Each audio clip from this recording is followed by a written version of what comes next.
बच्चों, unit second में क्षितिज पाठ्य पुस्तक से गद्य खंड में पाठ 3 पढ़ाने जा रही हूँ, जिसे आप ध्यानपूर्वक सुनेंगे। इस पाठ के लेखक यशपाल हैं, जिसका मैं जीवन परिचय बताने जा रही हूँ। जीवन परिचय। यशपाल का जन्म पंजाब के शहर फिरोजपुर छावनी में सन 1903 में हुआ। उन्होंने प्रारंभिक शिक्षा कांगड़ा में प्राप्त की। तत्पश्चात लाहौर के नेशनल कॉलेज से बीए किया। वहां उनका परिचय भगत सिंह तथा सुखदेव जैसे क्रांतिकारी देशभक्तों से हुआ। स्वाधीनता संग्राम की क्रांतिकारी धारा से जुड़े होने के कारण वे जेल भी गए। सन 1976 में उनकी मृत्यु हो गई। प्रमुख रचनाएं। यशपाल द्वारा लिखित कहानी संग्रह में ज्ञानदान, पिंजरे की उड़ान, दुलिया, तर्क का तूफान, फूलों का कुर्ता उल्लेखनीय है। उनके द्वारा लिखित झूठा सच उपन्यास भारत विभाजन की त्रासदी का मार्मिक दस्तावेज है। उनके अन्य प्रमुख उपन्यास हैं अमिता, दिव्या, दादा, कामरेड, पार्टी, कामरेड, मेरी तेरी उसकी बात। साहित्यिक विशेषताएं। यशपाल जी की रचनाओं में आम आदमी के सरोकारों की उपस्थिति है। वे यथार्थवादी शैली के एक विशिष्ट रचनाकार हैं।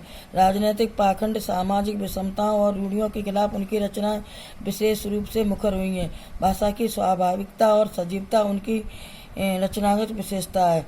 अब पाठ 3 है लखनवी अंदाज, जिसे मैं पढ़ाने जा रही हूँ। मुअप्पिल की पैसेंजर रेलगाड़ी चल पड़ने की उतावल में फुंकार रही थी। आराम से सेकंड क्लास में जाने के लिए दाम कुछ अधिक लगते हैं। ज़्यादा दूर तो जाना नहीं था। भीड़ से बचकर एकांत में नई कहानी के विषय में सोच सकने तथा खिड़की से प्राकृतिक दृश्य देख सकने के लिए एक सेकंड क्लास का टिकट ले ही लिया। गाड़ी छूट रही थी। सेकंड क्लास के एक छोटे डिब्बे को खाली जानकर जरा दौड़कर मैं उसमें चढ़ गया। अनुमान के विपरीत डिब्बा खाली नहीं था। एक बर्थ पर लखनऊ की नवाबी नस्ल के एक सफ़ेदपोश सज्जन बहुत सलीके से पालथी मारकर बैठे थे। सामने 2 ताजे चिकने खीरे तौलिए पर रखे थे।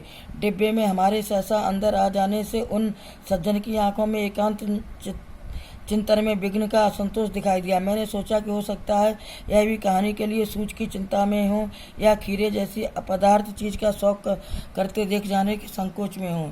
नवाब साहब ने संगत के लिए कोई विशेष उत्साह नहीं दिखाया। मैंने भी उनके सामने की बर्थ पर बैठकर आत्मसम्मान में आंखें चुरा ली।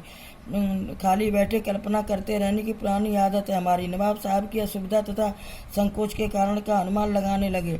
संभव है नवाब साहब ने बिल्कुल अकेले यात्रा करने के अनुमान में सेकंड क्लास का टिकट खरीद लिया हो और अब गवारा ना हो कि शहर का और कोई सफ़ेद पोश उनको मझले दर्जे में सफ़र करता देखे।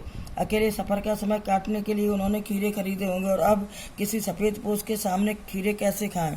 हम कभी कभी कनखियों से नवाब साहब की तरफ देख रहे थे। नवाब साहब कुछ देर गाड़ी की खिड़की से बाहर देखकर स्थिति पर गौर फरमाते रहे। ओ, नवाब साहब ने अचानक हमें संबोधित किया। आदाब अर्ज, जनाब खीरे का शौक फरमाएंगे। नवाब साहब का अचानक भाव परिवर्तन अच्छा नहीं लगा।